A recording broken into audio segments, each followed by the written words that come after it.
India has taken everybody by surprise through its excellent electronic warfare equipment, anti-UAV equipment. Pakistanis didn't manage to cause any kind of heavy or lasting damage to India.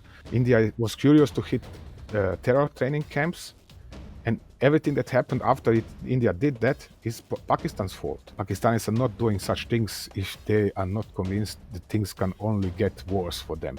They would have attempted to deploy nuclear weapons as next. That is what I'm sure. Because they have nothing to show. What has Pakistan to show? Has it got any kind of videos showing hits on Indian aircraft? No.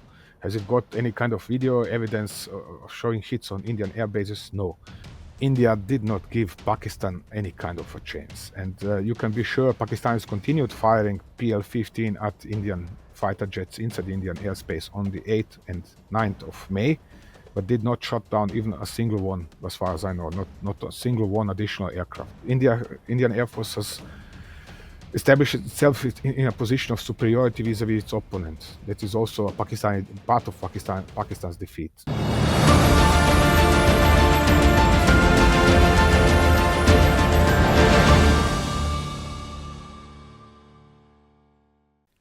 Operation Sindoor. As much as it was fought with drones, missiles, and fighter jets, it was fought with claims and counterclaims on social media as well. While in the fog of war, ascertaining the truth from a deliberate attempt to obfuscate may not be easy, hiding what happened, who struck where, which military or civilian equipment or infrastructure was destroyed or left standing becomes equally difficult to hide from those who have access to information and also the expertise and experience to tell the fake pieces of evidence meant for fooling the audience from real. And the guest I have with me today is one such expert, unbiased, somebody who has no stake in the fight, Tom Cooper, a military historian with expertise in military aviation and conflict analysis. He's a globally recognized authority on aerial warfare with several books and extensive research on conflicts across South Asia.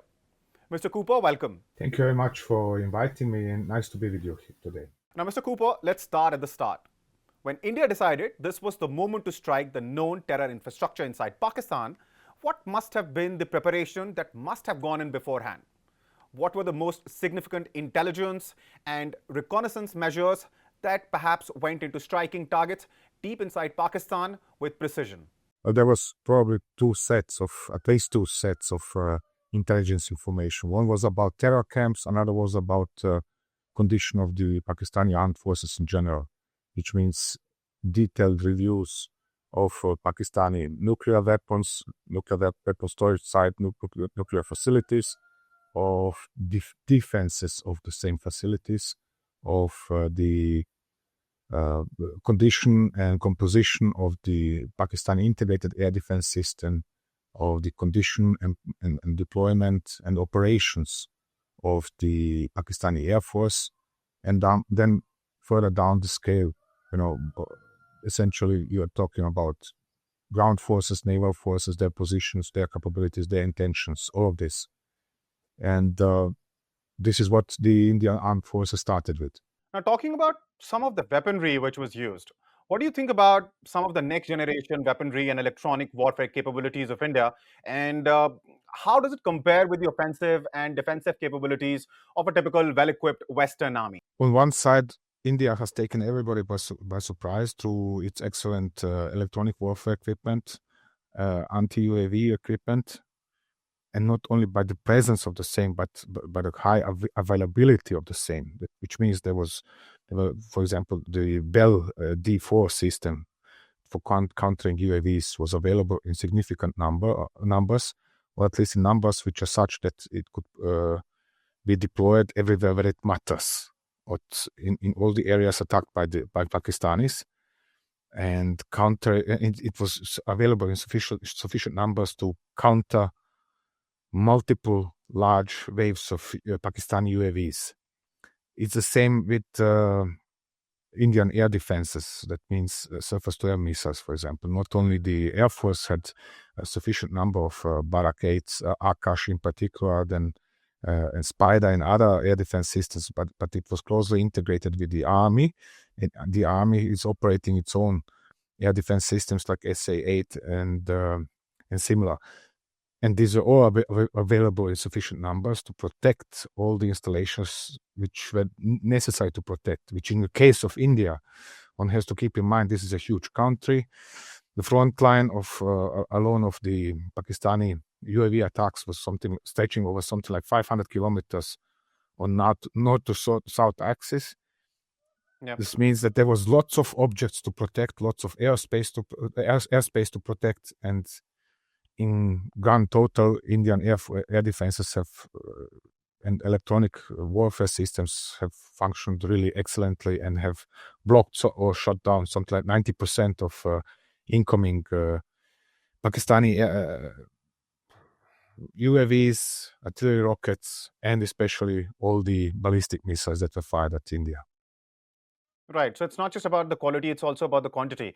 Because, of course, this battlefront, as you mentioned, is rather long. Now, the terrain is also sort of, different depending on whether you're talking about Jammu and Kashmir, or you're talking about Punjab, or you're talking about, for example, Gujarat or Rajasthan.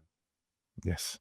The size of the battlefield is comparable to that, for example, in Ukraine.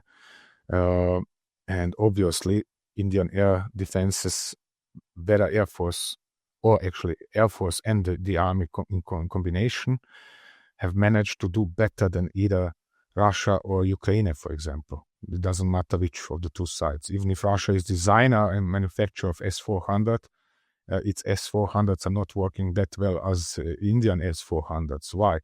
Because India has managed this feat of establishing and building up and establishing and maintaining and further improving an integrated air defense system which is really working well over such a huge area which was to defend in this case. So when you ask me about comparison, there are actually no comparable integrated air defense systems in Western Europe to those which are already available, for example, in Ukraine and Russia. Therefore, if you outmatch the Russians and the Ukrainians, the answer is clear in this regards. Right, right.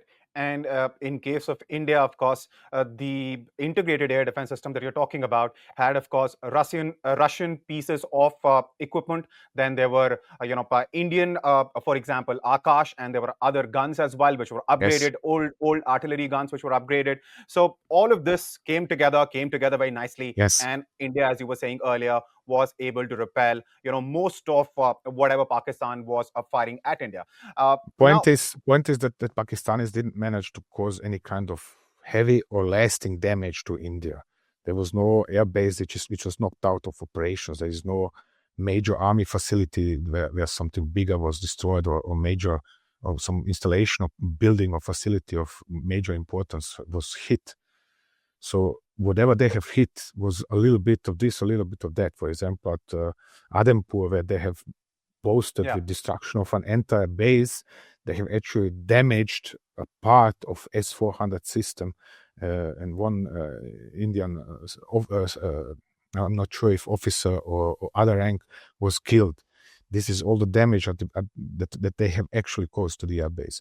Correspondingly, their overall, in grand total, their attacks, they're absolutely ineffective. When they have launched 2 ballistic missiles, both were shot down by S-400s. Where one should keep in mind, the weapon might be excellent and fantastic and have superior qualities and whatever else, but it is always the question of how well is it integrated into the local system and how well is it operated by the operators. How well are they trained in operating these systems and how effective are they in countering whatever the enemy throws at them. In this regards, whether it's Russian made but like S-400 or Akash or whatever else Indians have operated, they have proven themselves as excellently trained, well integrated, and doing their job. In comparison to what we see on daily basis, for example, in Russia and Ukraine, they are, somewhere up here, and the Ukrainians and Russians are somewhere down there. It's as simple as that. Right, right. And what do you think about Pakistan's claims that, of course, you have clarified to some extent about Pakistan's claims about the Adampur base and what might have happened there. But Pakistan's decision to fire ballistic missiles at India too in this case. What do you think of that? How irresponsible that behavior is, considering both India and Pakistan are nuclear powers? This clearly could have been mistaken as, some sort of a attempt at escalating this further. Pakistan has threatened this again and again. The nuclear element is always there every time India and Pakistan go head to head. How irresponsible was that? Um, in order to answer this question, I have to point at the result again. Right now, or at least since 10th of May, Pakistan is not nuclear power, but a country in possession of nuclear warheads which it cannot deploy. It means it is actually not nuclear power, but de facto disarmed. It might have nuclear warheads, but it cannot deploy them effectively against India. So now back to your question, or to elements of your question. We have a situation where Pakistan was constantly escalating.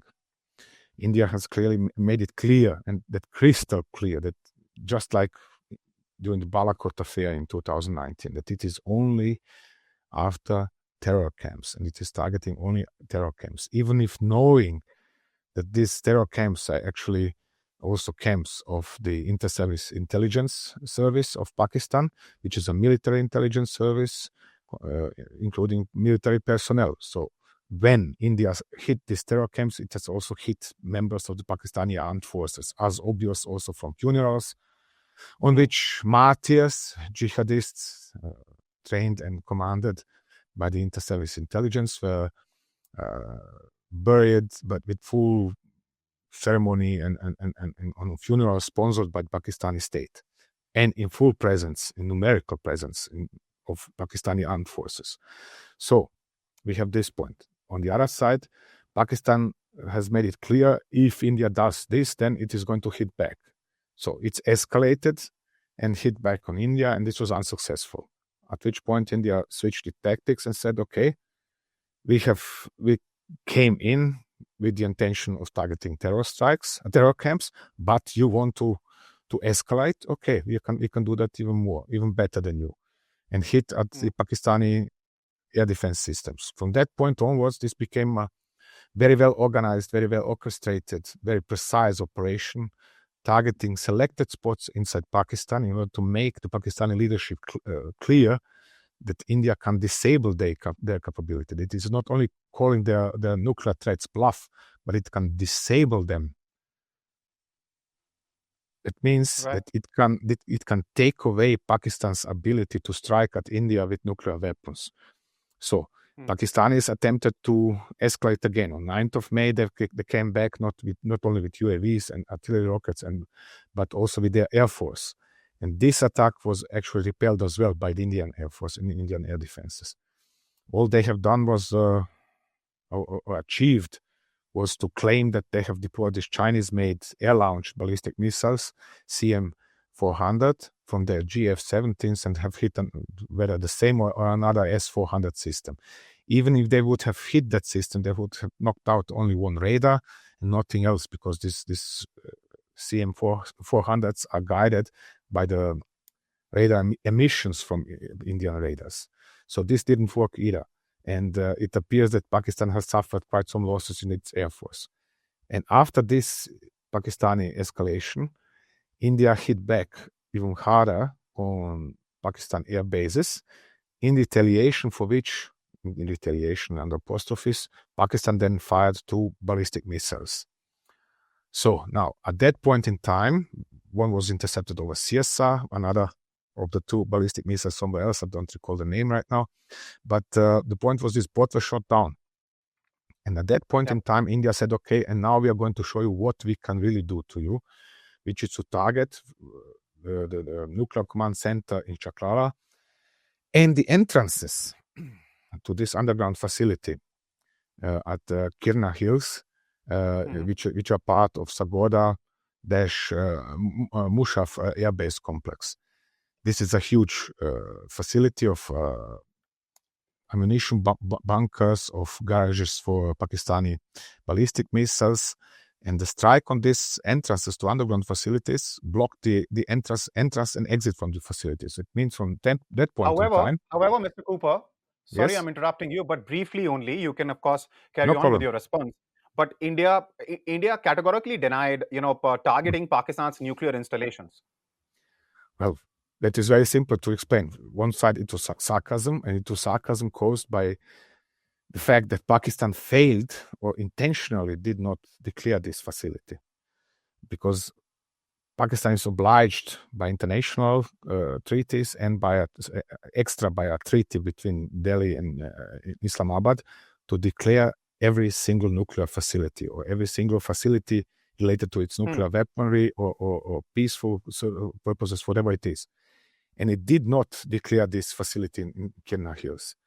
Although it is known for decades, Pakistan has even run projects named Kirna 1, Kirna 2, Kirna 3, and so on, nuclear weapons related projects. And at least since 2017, it is not known that Pakistan was working on underground facilities in the Kenya complex. So public knew it, Indian intelligence knew about it, and therefore government and the top of military services in New Delhi knew about this as well. But Pakistan Hmm. kept silent. So why should now New Delhi go around, act actually like Islamabad does and go around and boast, oh, we have hit this and we have hit that. It's no point. There's no point in that, because India is not curious to escalate. Right. India was curious to hit terror training camps, and everything that happened after India did that is Pakistan's fault. Everything Right. that happened from that point of in time was Pakistan's fault, including Pakistan's nuclear disarmament. So why should New Delhi now boast with this? Pakistanis know better than anybody else what and who has and how much has hit them. Hmm. Obviously, what is even more ironic about this situation, it does seem like Pakistanis were not only unprofessional in different of their combat operations, but as unprofessional as to put all of their eggs into the same basket. Which means they have put apparently all of their nuclear warheads into the same facility. And when India hit the two entrances into this facility, whether it's the same facility or it's two different underground facilities, Pakistan said no nukes anymore left. They could not go to this facility, pull out the nukes, and install them on their missiles or on their aircraft for deployment against India. So this indicates how unprofessional Pakistan is. On the other hand, it is logical that they put all of their Unprofessional, nuclear weapons irresponsible. Mr. irresponsible Cooper, as well. also Yes. highly irresponsible, because if India and Pakistan, as you also mentioned, have a treaty, they both declare to each other their nuclear facilities, both civilian and military, just so in case of a war situation like we saw in case of Operation Sindoor, even by accident we don't end up striking each other's nuclear infrastructure. Now Pakistan, of course, as you mentioned, did not declare Karana Hills as one of those places, and when India hit that, Pakistan, in fact, in this case, can be held responsible for what might have happened as a consequence. Yes, well, it is a little bit relative regarding consequences. One must always keep in mind, Indian generals in particular are extremely cautious, overcautious, and conservative in the way they're commanding. That means they're not taking such decisions easily. Decisions like striking an enemy underground nuclear or entrance to an underground nuclear weapons facility. They are not taking this easily. But when they decide to do so, then they are not 100%, but 1000% sure it is safe to do so. Because if they hit the facility or entrance to the facility, then they know Pakistan has no means to strike back. And this is the recommendation they have probably given to the Indian government, and the Indian government said, yes, okay, do that. And then we see not 15 or 20 missiles coming down to hit these entrances to the Kirna Hills underground facility, but we see only two of them, and each is striking one of the entrances. A clear message. We can hit with absolute precision, and you can't defend yourself. We are disarming you, and you can't do anything against this. Yeah. Not only we know where your nuclear arsenal might be, but we also have the capability to strike it without you being able to stop us. Having said that, one of the statements, and I and I'm saying that you must have heard this question multiple times because a few days ago you described Operation Sindoor as a clear-cut victory for India. But tell me, Mr. Cooper, apart from some of the things that we have discussed so far, is there any other evidence that you would like to cite which could prove this conclusively? Because, of course, Pakistan has been making all kinds of statements and claims. Well, there is evidence said strike on these two entrances to underground facilities at Kierna. This is undeniable. This is a video from the Pakistani social media, and it's showing the smoke trail or contrail left behind by Brahmos, actually by two Brahmos. Missiles as deployed by only by Su-30 MKAI fighter bombers of the Indian Air Force. Then we have satellite pictures, I think, of Chaklala, where there was a Pakistani nuclear command authority, and this was hit as well. And then we have photographs, satellite photographs before and after of Nur Khan Air Base, where this super modern command center, mobile command center for Pakistani integrated air defense system was hit, actually completely smashed, because this is two trucks. They're not armored or well protected at all. They're full of highly sensitive equipment, dozens of computers, dozens of operators, and they are controlling and commanding the battle from these two trucks. And we see there's clear evidence that these two trucks were there, and after the strike there's a big giant crater, and both trucks are actually wreckage, left without any kind of function except to sell it as scrap. So evidence is obvious from this point of view. And additionally to this, we have then on 10th of May at 9 o'clock in the morning, so the first thing during official office hours, Pakistani director of military operations making a call via the hotline to New Delhi and sounding a ceasefire. Again, Pakistanis are not doing such things if they are not convinced that things can only get worse for them, and that they have already been hit really, really severely, and it is going to get really bad for Pakistan. But I mean, totally bad if they continue. This is the only condition under which they are admitting such situations and sounding for ceasefire. So you're saying Pakistan only stopped when it realized there is no way out for Pakistan from where it was as a consequence of India's strikes on Pakistan, and that is the only reason because of which Pakistan stopped. Otherwise, had that not happened, Pakistan perhaps would have tried to escalate this and would have tried to strike other Indian infrastructure, including civilian infrastructure, because a lot of it we saw happen in Jammu, in Punjab. They would have attempted to deploy nuclear weapons as next. That is what I'm sure, because they are irresponsible enough, and if India wouldn't have hit them hard enough, they would be still daring to do more. But in this case, India is hitting the entrances to their nuclear storage facility. They cannot use their nuclear warheads. They could have had 100,000 nuclear warheads inside that facility or multiple facilities, because I said, again, two entrances were hit, not just one. And it is uncertain if these two entrances are connected under the ground or not. Usually, or let's say this way, sometimes they are, sometimes there is a U-shaped construction under the ground, so that would be one facility with two entrances and two exits.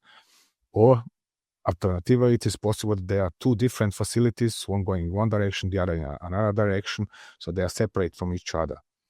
Point is this: without disabling the entrances and exits of these facilities, India would probably not be in a similar strong position as it was. And point is also that the moment, okay, this was not the same moment, but minutes or an hour later, whatever, Islamabad has realized, okay, that's it, game over. We have lost this war, and it is better to stop it here before entire Pakistan is actually demolished.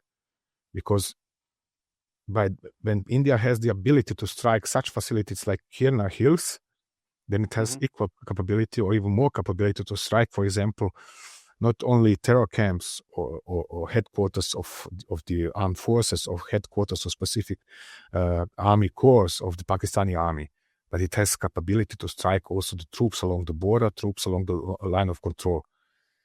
Where this would really hit, that would really hurt Pakistan even more, or make it even more that they are defeated. In this way, Islamabad could at least run face-saving measures like Prime Minister declaring a victory, climbing on a tank, declaring a victory again, the top commander being promoted to marshal, to the rank of marshal and whatever. They have no evidence at all for all of their victories, but they are claiming them because they have to save the face. Yeah. The second field marshal, Asim Munir, is now, of course, the second field marshal. Yeah. And surprising, but at the same time not surprising, considering we're talking about Pakistan. They need a face-saving, excuse me to interrupt you, but they need a face-saving measure because they have nothing to show. What has Pakistan to show? Has it got any kind of videos showing hits on Indian aircraft? No. Has it got any kind of video evidence showing hits on Indian air bases? No. Has it sunk any kind of Indian Navy warship? Has it caused heavy losses to Indian Army? No. So all they have got, all they could have used would have been photographs and videos from Indian social media, not from Pakistani. And this Indian social media is providing evidence, firm evidence, for the loss of 3 aircraft by Indian Air Force, and that's it. And nothing else. So Pakistan has nothing to show, except it starts using photographs and videos from the Indian social media, which would be a disgrace, even bigger disgrace for them. So all they have is claims. And they are claiming 5 Indian aircraft shot down and 3 Rafales and victory. And this guy is now appointed a marshal, and because he's so successful in his operation. I mean, yeah, please paint this sized kill markings on Chinese made aircraft, because this is evidence of success. It is evidence of nothing except for Pakistani bragging.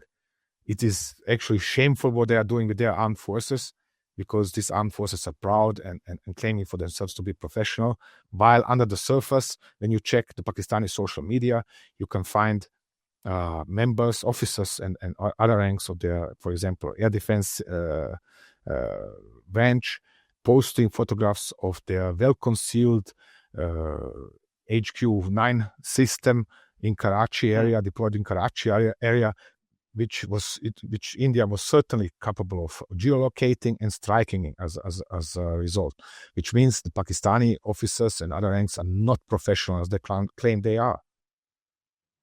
So it is actually a shame what they have done with themselves, the shame in which they are behaving, and now they have to, especially the top of Pakistani state, the top of Pakistani armed forces, has to claim victories and successful commanders and whatever, because they have to save their face, nothing else. I would say it's funny, had it not been for the lives lost, Pakistan, what it could not win on the battlefield, as it did not in 71, as it did not in 1999. It is trying to win that battle to whatever extent it can, at least for its domestic audience, through propaganda, sheer propaganda.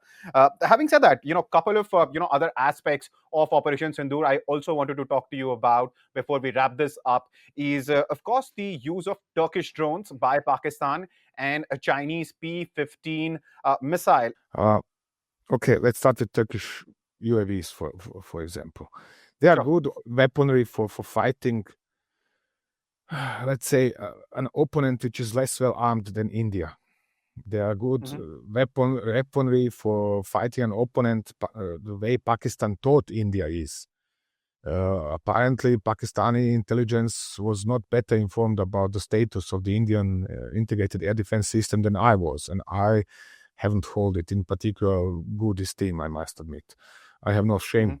I'm not ashamed to admit it, because there was except for claims about the acquisition of the S-400s, there were so few reports in this regards coming out. And just like most of my colleagues, I was simply busy with Ukraine and Russia the last 3 years. So it went on. If something was reported about improvements, major improvements in the Indian integrated air defense system, it went under. So And apparently, Pakistanis have convinced themselves with their own propaganda. We are so good, we are invincible, we are superior. Then that means that we are this way. The problem is claims and reality are two different things. Claims are something you think is case. Reality is something that is the case, which is supported by facts. And as we have seen in this case, all of these Pakistani UAVs, nice and fine, but firstly, they are still relatively expensive, which means Pakistan cannot afford to buy enough of them, nor to operate enough of them at the same time in order to overwhelm the Indian air defense system. On the contrary, Indian air defense system overwhelmed even the 500 incoming UAVs and combined with artillery rockets. Mm-hmm. Now, Indians are claiming also to have shot down at least one or two Anka. These are reconnaissance UAVs flying very high, very slowly, so they are also have a stealth design and therefore are hard to detect. And also claim to have shot down several Bayraktars, which are not as advanced and not flying that high as Anka, but still very good observation drones. They are enabling you to see some 40, 50 kilometers deep behind the border, for example, and correct your strikes whether by artillery or by artillery rockets. So several of these have been shot down as well, which means that most likely Indian Air Force has pushed some of its longer-ranged surface-to-air missile systems right to the border. It still had the freedom to do so because Pakistani couldn't hit them back, and were shooting into the Pakistani airspace and shooting down such precious, expensive observation reconnaissance drones used by Pakistan. That is that. The PL-15 is a different story because this is where Indian intelligence seems to have been caught on the wrong foot, so to say. Right. Officially, at least, the Chinese said, PL-15 is here and it has a range of 200, 300 kilometers, whatever, but we are not exporting it. What we are exporting is PL-15E, which is a shorter range version, blah, blah, blah, blah, blah, 150 kilometers, whatever. And at the first look, that made sense because the radar of fighter jets like JF-17 have a range of 150 kilometers. And what is the point of installing a longer-ranged weapon on a jet which cannot support the full capability of that missile? Correspondingly, the Indians appear to have concluded, okay, PL-15 is not that much of a threat unless there would be all-out fighting over the border, which is important for the second reason. The second reason is that so far there was something like an unwritten or perhaps even a written rule that neither side, neither India nor Pakistan, is going to shoot across the international border. Perhaps they can fire with ground forces, exchanging fire with anti-tank guided missiles and so on, short-ranged weapons over the line of control, but not over the international border, because that would mean war. So, and neither side wants to at least officially wanted to escalate any kind of a situation into an all-out war. So that meant when they have or officially announced we are going to strike terror camps, or we actually have launched an airstrike to strike the terror camps, top Indian politicians and commanders did not expect Pakistanis to shoot air-to-air missiles that deep into India. So the problem was next was the PL-15 turned out to be deployable under so-called cooperative targeting circumstances, which means the missile is launched by a JF-17, but it is guided by Swedish-made Saab 2000 AWACS aircraft. And now the point is, while the radar of a JF-17 has a range of only 150 kilometers approximately, the radar of the Saab 2000 has a range of 450 to 500 kilometers, which means it can guide the PL-15 to its full range. And this is what took the Indians by surprise, even more so because the missile has also a two-way data link, which means it can communicate with the launching aircraft and with the Saab, with the AWACS aircraft, which is improving its precision. And then it took the Indian pilots by surprise because it activated its warhead only when something like 20, 30 kilometers away. Until that point in time, they did not know that they have been targeted by the Pakistani Air Force. while still Right. inside the Indian airspace. This came as a surprise, and this is what caused losses. I know the precise figures that at least are circulated within the Indian Air Force, but let's remain within what is confirmed by visual evidence. This is one Rafale, one MiG-29, and one Mirage 2000. They have been shot down either while still approaching the Pakistani border in order to launch their missiles at terror camps, or while after releasing their weapons, turning around and withdrawing back into the Indian airspace.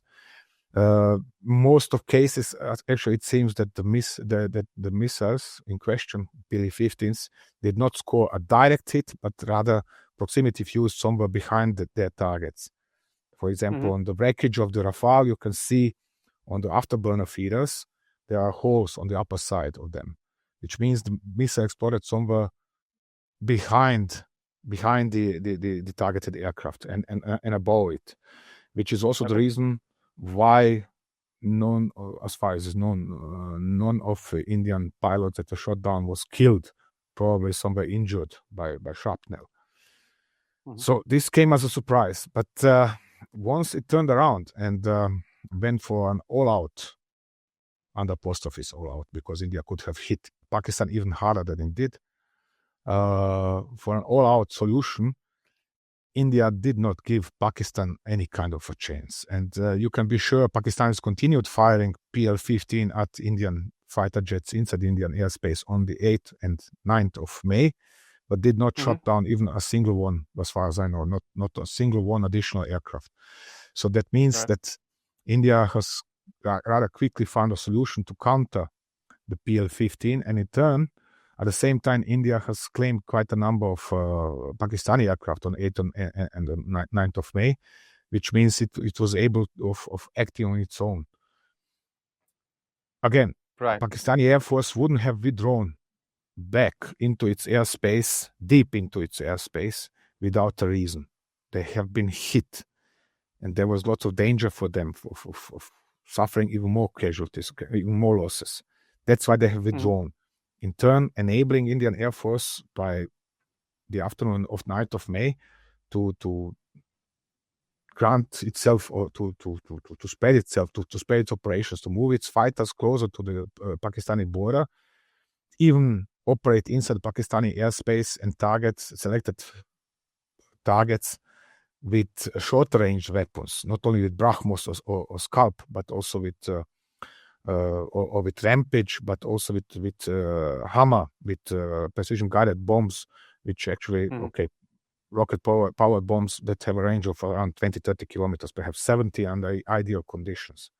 So this means Indian Air Force has established itself in a position of superiority vis-a-vis its opponent. That is also a part of Pakistan's defeat. They do not want to accept it, Pakistanis. They are refusing to accept this. This is absolutely impossible in their opinion, which is why they are belittling any such statements. But I mean, the outcome is speaking for itself. That is beyond any doubt. Sure. And my concluding question, my last question to you, Mr. Cooper, is in your experience, because of course you have seen a lot of wars, you have co-authored about 50 books. After such a massive psychological and real on the battlefield defeat, can a country like Pakistan find itself on its feet, operating and doing the kind of things, shenanigans that it has been up to? How long it's going to take, as far as Pakistan is concerned, to recover from what it suffered under Operation Sindoor? Well, right now I have only indications that they are not going to recover, and this is the reason for this is that they are refusing to realize and to accept the reality and to realize the severity of their situation. They are refusing to accept the facts. They are using, this is particularly silly, they're using Indian photographs appearing in Indian social media and videos appearing in Indian social media showing shot down Indian aircraft to claim a victory. At the same time, if the same Indian social media is then showing photographs or videos of wreckage of Pakistani aircraft, it's fake. So the same type of source used to claim a victory is okay when it is okay to support Pakistani story about victory, but it is not okay if showing in Pakistani losses. So this is indicative of total loss of connection to reality. We have also photographs of Pakistani Air Force aircraft now wearing big kill markings for shot down Indian aircraft. Mm-hmm. I mean, this big. Sorry, I don't know how much I can show it. Some 30, 40 centimeters in diameter. Right. I mean, what Air Force needs this if it is victorious? This is kind of, I said, face-saving measure. We have not been defeated. We do know what happened, but we have not been defeated. Then we have the Chinese, actually, which this is also another thing. Mass of reporting and commentary in the social media about this war. It was actually launched by the Chinese social media, which means the Chinese de facto cyber warfare was very involved in all of this. Yeah. They were claiming, the impossible, the Pakistani victory, India defeated, and so on and so on. They were the loudest between others. So what do you need? Why do you need this if you are so victorious? I said, if you have evidence that you're victorious, it shouldn't be a problem to prove it. But there is no trace of any kind of evidence for Pakistani victory or whatever. So both of them are talking about what? And so on and so on. And this is, where it comes down to the conclusion, Pakistan is not realistic enough to admit a defeat. Its prime minister is not realistic enough in this regard. He's involved in space-saving measures. Its top commanders are not realistic enough now. Instead, they are promoting somebody who should actually be subjected to an investigation why this failure happened. He's promoted to a rank of a marshal. These are reactions indicative of the situation not being taken seriously enough. They have not realized the severity of their loss in this case. They have not realized, they are ignoring the fact that they cannot protect their nuclear facilities even from the Taliban, not to talk about India. So under such circumstances, it is impossible for Pakistan to fully recover. They're just going to continue claiming victory, 5 Rafales, 50 Rafales, or whatever else was shot down. Nobody can defeat them. They're invincible. And as long as this is dominating not only social media, but also public perception of this conflict, they cannot improve. Yeah. Should it happen that they realize what has happened, then we can talk about 2, 3, 4, 5, 6 years to reform the force, to indoctrinate it into realism, and then we can talk about a serious recovery. But until there is something of that kind, there is nothing to expect in this regards. Yeah, because after such a clear defeat, of course, there must be a lot of disenchantment among the members of, Pakistan Army, Pakistan Air Force, and so on. But on that note, Mr. Cooper, thank you so much for shedding light on, so many aspects of Operation Sindoor. You're most welcome. Very much my pleasure to be with you today.